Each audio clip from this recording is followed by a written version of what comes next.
बड़ी खबर स्वायत्त शासन विभाग से जुड़ी। विभाग में टाउन प्लानर्स के 7 नए पदों का सृजन किया।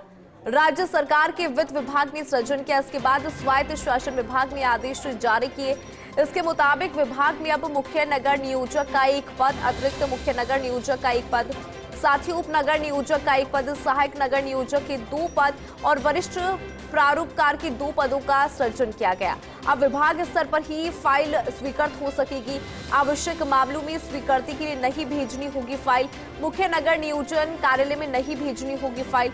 दूसरी तरफ मौजूद 5 अतिरिक्त मुख्य नगर नियोजकों को फायदा मिलेगा। मुख्य नगर नियोजक के पद पर पदोन्नति का फायदा मिलेगा। इन पदों की सृजन से मुख्य नगर नियोजक के पदों की संख्या बढ़ी।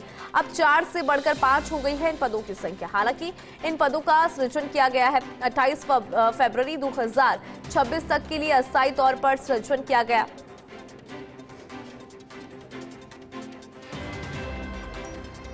चलिए विस्तार से जानकारी लेंगे। एसोसिएट एडिटर अभिषेक श्रीवास्तव हमारे साथ जुड़ गए हैं। अभिषेक, क्या जानकारी आपके पास इस खबर से जुड़ी?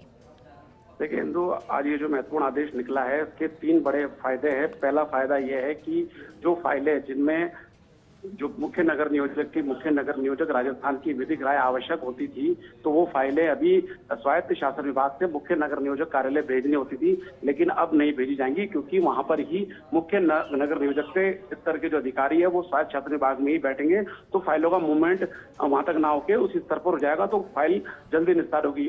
और जो दूसरा बड़ा फायदा है वो बड़ा ये है कि जो अभी मौजूदा जो सीटीपी हैं, सीटीपी के जो पद हैं वो केवल 4 ही थे, लेकिन अब 1 पद का और सृजन हो गया, तो अब ये 5 हो गए।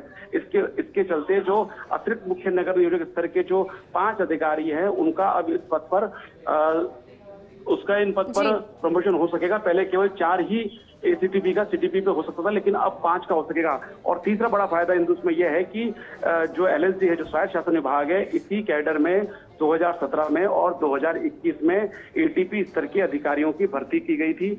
और अब यहाँ पर जब ये कैडर इस तरह से बन गया है तो आगे इस कैडर के बनने से, ये पदों के सृजन से इनका आगे का प्रमोशन का रास्ता साफ हो जाएगा। हालांकि वित्त विभाग ने अस्थायी तौर पर ही 28 फरवरी 2026 तक के लिए ही इसकी स्वीकृति दी है, लेकिन विभाग के जानकार ये बताते हैं, वित्त विभाग के जानकार, कि ये हर साल इसको बढ़ाया जाएगा। 2-3 साल 4 साल तक इसको हर साल इस तरह से जो वित्त विभाग की आज्ञा इसको बढ़ाया जाएगा और उसके बाद इसे परमानेंट कर दिया जाएगा। तो ये एक शुरुआत है। शुरुआत में इसी तरह अस्थायी तौर पर ही स्वीकृति दी जाती है, फिर जब ये खत्म होने वाली होगी तो उससे पहले उसको साल भर और बढ़ा दिया जाएगा। शुरू के 2-3 साल ऐसे रहेगा और उसके बाद इसको स्थायी किया जा सकता है। तो इस लिहाज से ये 3 बड़े फायदे हैं। एक आमजन के हिसाब से देखें, दूसरा प्रमोशन के हिसाब से देखें, मौजूदा एसीटीपी स्तर के अधिकारियों के प्रमोशन देखें, और तीसरा जो एलएसडी स्तर के जो एटीपीज हैं उनके प्रमोशन का देखें। तो इस तरह से 3 बड़े फायदे इस जो आज पदों का सृजन किया है उससे निकलेंगे। जी ठीक है अभिषेक, बहुत शुक्रिया इस पूरी खबर पर विस्तार से जानकारी के लिए।